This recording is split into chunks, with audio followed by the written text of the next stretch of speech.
तो दोस्तों पुष्पा 2 थिएटर पे रिलीज हो चुका है, तो इस वीडियो में बेसिकली उसी का रिव्यू आपको देखने मिलेगा। एंड टेंशन मत लो, बिल्कुल ही एकदम शॉर्ट में निपटाऊंगा पॉइंट टू पॉइंट, जिससे आप खुद डिसाइड कर लो कि आपको मूवी देखना चाहिए या नहीं, जो इतना हाइप बन चुका है मूवी का। तो सबसे पहले हम अगर बात करें मूवी की स्टार्टिंग की, तो बेसिकली मूवी की स्टार्टिंग होती है अल्लू अर्जुन के एंट्री से, जो कि जापान के एयरपोर्ट में कहीं ना कहीं जापानी लोगों से फाइट करते हुए नजर आ रहा है। और जिसको अगर मैं पार्ट 1 से कंपेयर करूं तो कहीं ना कहीं इसकी जो एंट्री थी मासी वाली, वो थोड़ी सी फीकी हो जाती है और बेटर किया जा सकता था, थोड़ा बहुत स्टाइलिश तरीके से, थोड़ा बहुत जैसे प्रशांत नील नहीं करते अपने मूवीज में प्रभास को, वैसा ठीक किया जा सकता था। ऑल जो मूवी में एंट्री थी उसको आप डिसेंट बोल सकते हो, लेकिन डिसेंट आप जिसको नहीं बोल सकते हो वो है इस एंट्री के बाद वाला सीन, जो जिसमें हमें देखने मिलता है कि पुष्पा जापानी बोल रहा है। एंड वो उसका एक्सप्लेनेशन ऐसे देता है कि वो कंटेनर में 1 महीने तक था, तो उसके पास एक बुक था जिससे वो जापानी सीख लेता है।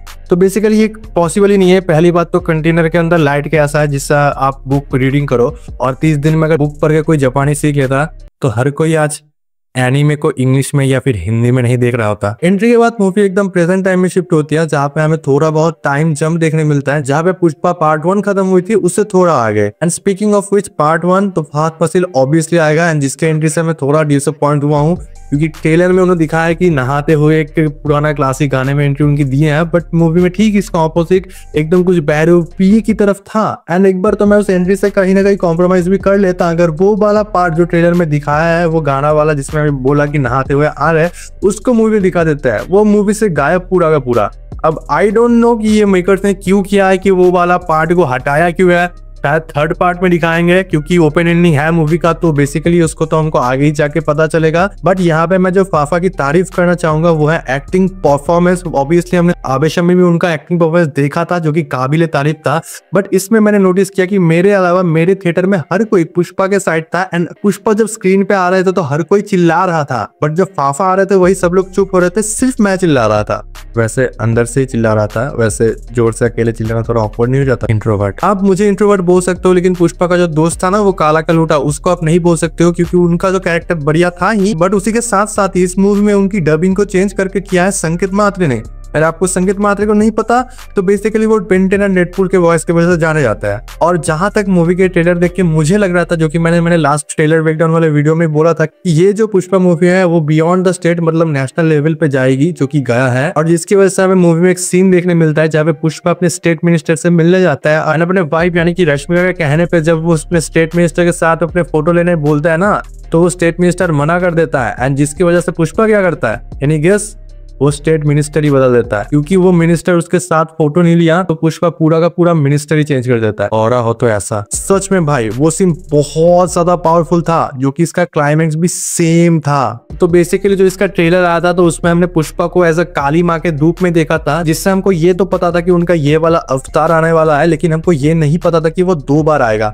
तो बेसिकली एक इंटरवल के बाद आता है, जैसा कि मैंने अपने ट्रेलर में प्रिडिक्ट किया था, वो ट्रेलर वाला शॉट एग्जैक्ट इंटरवल के बाद आता है। बट सेकेंड टाइम जब वो काली माँ वाला एंगल आता है वो क्लाइमेक्स में, वो बहुत ज्यादा शानदार था। हालांकि कुछ फाइट सीक्वेंस थे जब पुष्पा के हाथ बंधे होते हैं, तब जब वो फाइट करता है वो कहीं ना कहीं मतलब ओवर द टॉप ज्यादा हो जाता है, उतना भी इलॉजिकल नहीं होना था। बट उसको अगर मैं इग्नोर करूं, उसके बाद जब उसके हाथ खोलते हैं या फिर जो भी होता है, जो आपको मूवी देखने पता चलेगा, मैं आपको स्पॉइल नहीं कर रहा हूं, तो वो वाला कहीं ना कहीं मुझे बहुत ज्यादा इंप्रेसिंग लगा उसका फाइट सीन्स। एंड लास्ट में जब उसका काली माँ वाला अवतार स्टार्ट होता है, आई पूरा गूज़बम्स आ जाता है। ये चुम्मा मैंने तुमको नहीं दिया, ये चुम्मा रश्मिका के लिए था, क्योंकि भाई साहब क्या लग रहे थे मूवी में रश्मिका। यार रश्मिका बहुत ज्यादा मूवी में चार्मिंग और ब्यूटीफुल तो नजर आ ही रहे थे, बट साथ ही में उनका इमोशनल ड्रामा वाला सीन आता है मूवी में, जब वो पुष्पा के बड़े भाई से बहस करता है, उसको देख के आपको लगेगा कि वो बेहतरीन था। एंड ऐसा लग रहा था कि भाई तुम्हारे ही दिल की बात कर रहा है। मूवी में एक डेथ सीन्स थी जिसकी कोरियोग्राफी शानदार थी। डीलर के साथ डील करके उसके ही हेलीकॉप्टर को लेके उसको अपने टेम्पू पे बैठा के जब वो जाता है ऑरा इनटू इन्फिनिटी। मूवी के स्टार्टिंग में एक सीन आता है जब पुष्पा मीडिया वालों से बोलता है कि वो डैश तारीख में सीएम बदल देंगे, जो वो कितने दिन के अंदर करेंगे वो नहीं बताता है, जो हमको पता चलता है कि रश्मिका के कैलेंडर स्वाइप के थ्रू।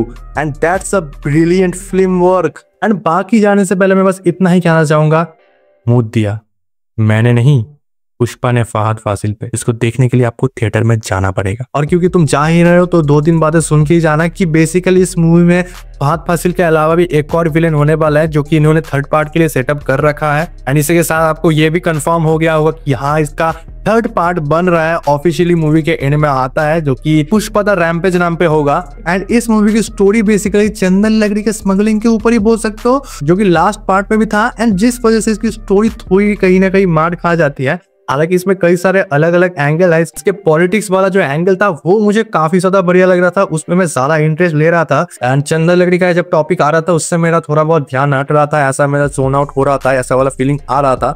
तो आप समझ जाओ, बट मैं समझता हूँ कि मेकर क्या चाह रहे होंगे। आई थिंक उन्होंने जो पॉलिटिक्स वाला एंगल है उसको थर्ड पार्ट के लिए बचा के रखा है, तो उसमें हमको पॉलिटिक्स वाला एंगल देखने मिलेगा कि पुष्पा शायद मिनिस्टर वगैरह से लड़े। तो ये तो हम अभी नहीं बता सकते, तो देख लो, जाओ। और तुम अगर अभी भी डाउट में हो कि तुम्हें इस मूवी को देखना है या नहीं, तो बेसिकली मैं रेकमेंड करूंगा, क्योंकि इसका जो एंडिंग क्लाइमैक्स था वो बहुत ज्यादा पावरफुल था। लोग चीख चीख के पागल हो रहे थे मेरे थिएटर पे तो।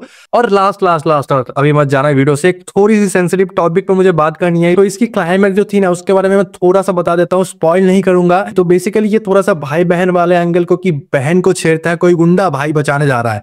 तो ये कॉन्सेप्ट कहीं ना कहीं बहुत पुराना हो चुका है मेरे ख्याल से। तो वो थोड़ा उनको वो लग सकता है कि बहुत पुराना हो चुका है। एंड वन लास्ट, इसका किस की सॉन्ग तुम्हारा एन तुड़वा सकती है।